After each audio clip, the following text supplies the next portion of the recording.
Hello friends, आज हम CrPC के चैप्टर 7 का अध्ययन करेंगे, जिसमें हम तलाशी का वारंट के बारे में समझेंगे। पहले हम जानते हैं कि वारंट होता क्या है। वारंट का मतलब होता है अधिकार पत्र, यानी कि तलाशी करने का एक कानूनी अधिकार पत्र होता है जो पुलिस अधिकारी व सैनिकों को मजिस्ट्रेट के द्वारा दिया जाता है। हमारे सीआरपीसी के कुछ ऐसे सेक्शंस हैं जिनमें कि वारंट के आधार पर ही तलाशी की जा सकती है, लेकिन कुछ ऐसे सेक्शंस भी हैं जिनमें तलाशी वारंट के आधार पर नहीं की जा सकती है। जैसे कि तलाशी वारंट के आधार पर करने वाले सेक्शंस हमारे 93, 94, सेक्शन 95, सेक्शन 97। इनमें वारंट के आधार पर ही तलाशी की जाएगी। कुछ और वे सेक्शंस जिनमें व्यक्ति को वारंट दिखाना जरूरी नहीं होता है, जैसे आता है हमारा 103, 105, 1065 एंड 1066। इन सेक्शन में व्यक्ति को वारंट दिखाना जरूरी नहीं होता है।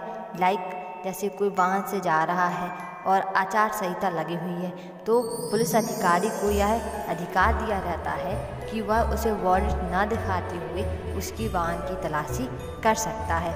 और तलाशी के वारंट के कुछ उद्देश्य होते हैं, जैसे कि किसी दस्तावेज या वस्तु को प्राप्त करने के लिए व उसको उपलब्ध करवाने के लिए।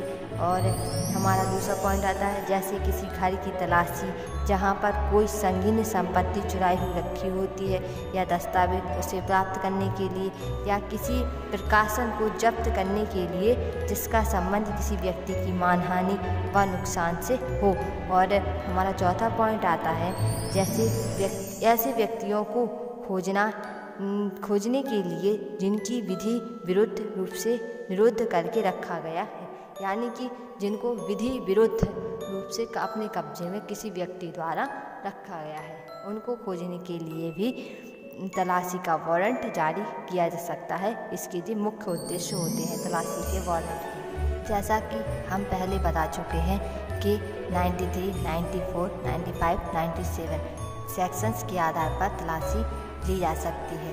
तो हम सबसे पहले सेक्शन 93 का अध्ययन करेंगे, जो कि वारंट के आधार को बताती है। सेक्शन 93 में कोई मजिस्ट्रेट सर्च वारंट इशू कर सकता है जब किसी न्यायालय को यह लगता है कि धारा 91 के अंतर्गत कोई समन जारी किया गया है किसी दस्तावेज को प्रस्तुत करने के लिए, और वह प्रस्तुत नहीं करेगा तो न्यायालय सर्च वारंट इशू कर सकता है। और पॉइंट दूसरा आता है जहां किसी न्यायालय को यह पता नहीं होता है कि कोई वस्तु किसी व्यक्ति के कब्जे में है या नहीं, तो वह न्यायालय भी सर्च वारंट इशू कर सकता है। जहां न्यायालय को यह लगता है कि किसी मामले की सर्च वारंट के आधार पर ही कार्यवाही हो सकती है, तो वहां पर भी न्यायालय सर्च वारंट इशू कर सकता है। इसके अंतर्गत एक केस आता है VS पल्ली बनाम रामकृष्ण अन्य, जो कि 1980 का मामला था।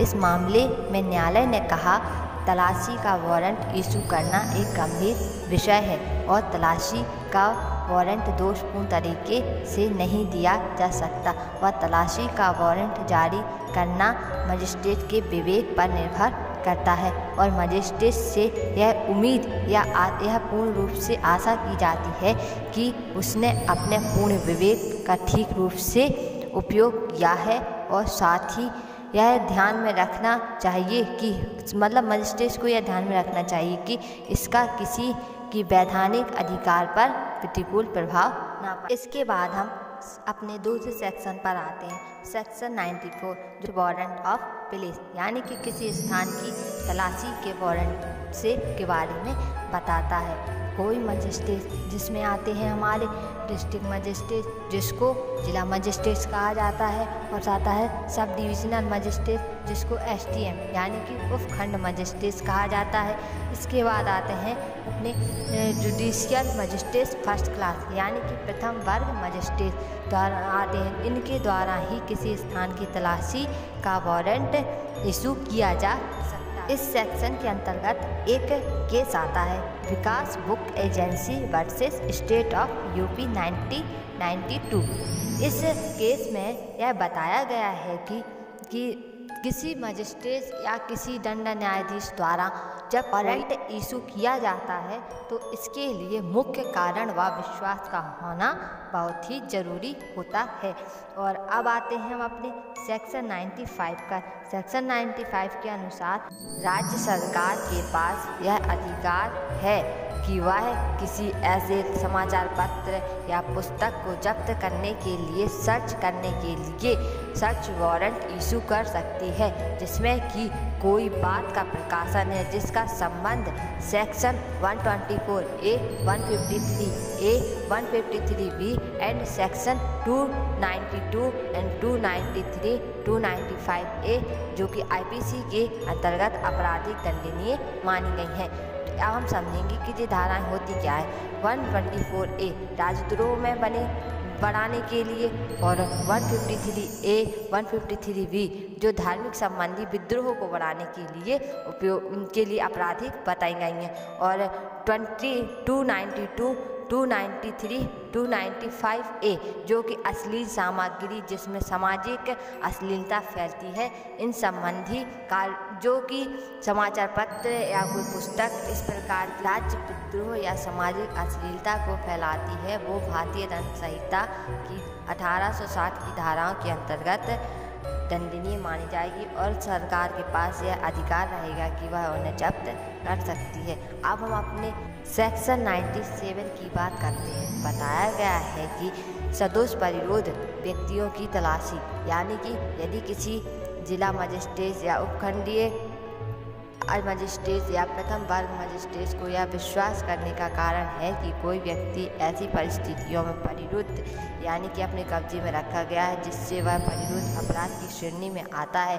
तो वहां पर तलाशी का वारंट जारी किया जा सकता है। यह तलाशी का वारंट जारी मजिस्ट्रेट, जिला मजिस्ट्रेट, उपखंडीय मजिस्ट्रेट, प्रथम वर्ग मजिस्ट्रेट द्वारा ही किया जाएगा। आज के इस वीडियो में हमने CRPC के चैप्टर 7 में से जिसमें हमने समझा कि तलाशी का वारंट कैसे जारी किया जा सकता है, कौन जारी कर सकता है व उसके क्या उद्देश्य होते हैं व तलाशी के वारंट के क्या आधार होते हैं। I hope this video is useful for anybody for law students. Thank you.